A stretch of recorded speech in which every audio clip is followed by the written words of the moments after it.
I'm Naveen Naqvi, and I've been working with television, and I've also been a journalist for some time now. And this is Saleem, who will introduce herself again. We have together come upon this idea, which is to create a website called Gawahi.com. Gawahi is, as of course most of you know, the Urdu word for testimony. The idea behind the website is to create an archive of stories, and we would like to place emphasis on stories of women and children in particular, women who have endured and have survived violence.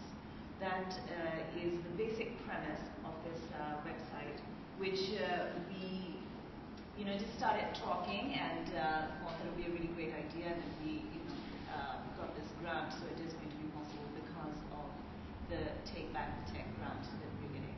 So, but the website is a little more than that. It's not just that we're going to go out and get these stories, which we are going to do. There will be a team of volunteers, there'll be Saleem and myself as well, who will go out in the field and do that. But it will also be possible on the website to submit your stories. Now, you can do that either in written form, in an audio format, if you are worried about your identity, because of course this is a subject which is sensitive and is viewed as taboo, not just here, not just in our part of the world, but all over the world. It's a difficult thing to talk about, which is why we thought it was so important to have this website.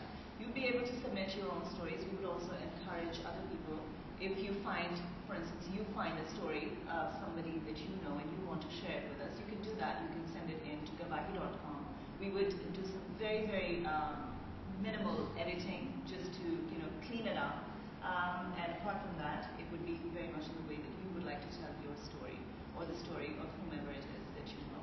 But that's not all that Gawahi.com is about. It has a lot more to it, which is actually more the Gawahi side. There's the .com side, there's also the Gawahi side. And I want Sana to talk a little bit about that, and also the technical aspect. Okay. My name is Saleem, and I'm a blogger and an activist. I'd just like to begin with how the idea of Gawahi started. I'm really happy that Take Back the Tech, in fact, gave us the grant, because that's how it started.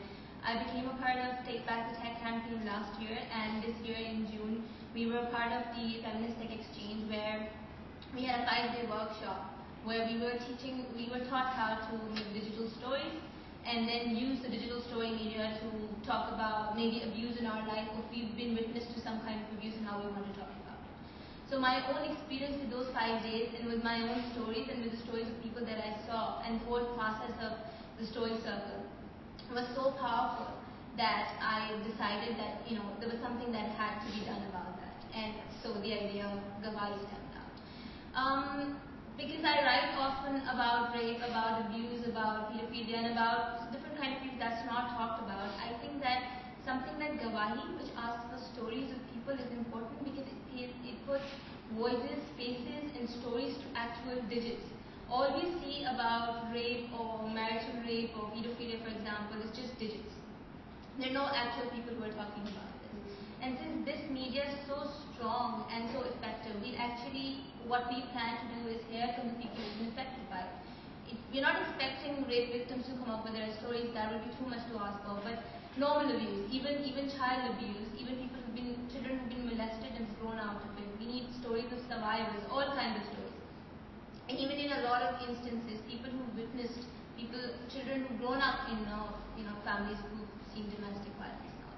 So those are the kind of stories that we are looking for, and we wish to convert them into digital stories. We wish to also host tutorials on our website that can teach people to convert their stories into digital stories so that they can be heard. We also wish to archive stories from different, for example, different NGOs, people, shelter houses, women from those NGOs, archiving their stories and get them be heard. That will be one phase of getting these NGOs more attention, their stories more attention. So that's what it is all about. For technology, we're trying to keep it as basic as possible, because digital stories is just a voiceover with a picture slideshow sliding over it. So what we are planning to do is make a tutorial, which is easy for everybody to, a video tutorial and an audio tutorial and a written tutorial that can help people create those stories. And of course, like Naveen explained, if people are not being able to do that, we'll do it for them. They could submit their stories or do any kind of thing, then we can do it for them as well. That's right. Also, as Johanna, when she spoke a bit, she also talked about how technology is being used to harass women. So it's kind of, the idea is very much in accordance with Take Back the Tech, which is to turn it around and to use technology to empower women, and also, for children who don't really want to talk to their parents or they can't talk to anybody, then maybe this could be something that we could go to schools and colleges and universities and talk to people over there, students, and have these story circles, which Sana came up with, and I thought it was just genius to just sit and to just talk, and that's, well, for instance, I as a child went through some abuse myself, and I remember that's how I started talking about it, was at school. I spoke to my teacher at first. She encouraged me to talk about it with some other school friends, and I discovered that there were so many girls who had been through it, through some kind of abuse, and it did two things. It made me, because a lot of the times what happens is that, oh, nobody else can feel my pain, this kind of narcissistic feeling that goes with that kind of trauma. That went away. I realized that I was not alone. There were so many more who were like me. So it's sort of strengthened you, So we're hoping to put stories out there that are stories of survival and overcoming, to encourage young women who have been through this kind of thing. Also, I should also say that we also, Sana in particular, has been going out a lot into the field, into the interior of Sindh in particular for the flood survivors. And we're hoping also, we don't want to limit it to stories of just women. We also want to incorporate stories of survival, really. That's what it's about. Gawahi.com is about stories of abuse and survival. So, yeah. And I think, that's it. You can just I think that part of the reason why, about survivors, why one of the most important reasons why I would want to do it in, as Naveen summed it up, is because how even telling your story also gets a lot of people to speak to you about it.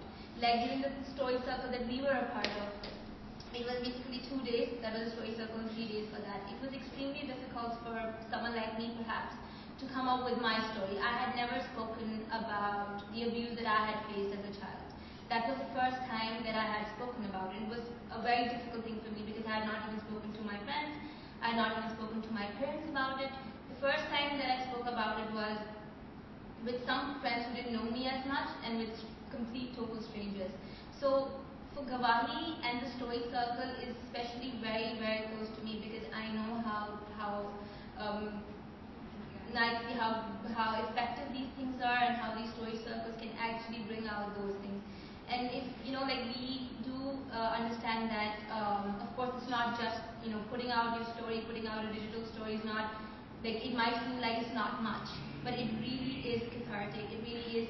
Speaking out about your abuse really helps, especially in cases of abuse, child abuse, because it puts you in front of people, and it sort of makes you look at your own story as a third person, and it's just reinforcing the fact that it wasn't your fault and that abuse is not justified. And even within that story circle, somebody who was not a part of that story circle came up to me after I finished my story and shared her story with me, which was very inspiring for me, because this is how we can get more people to come up with it, speak about it, and we can actually, this is just step one. We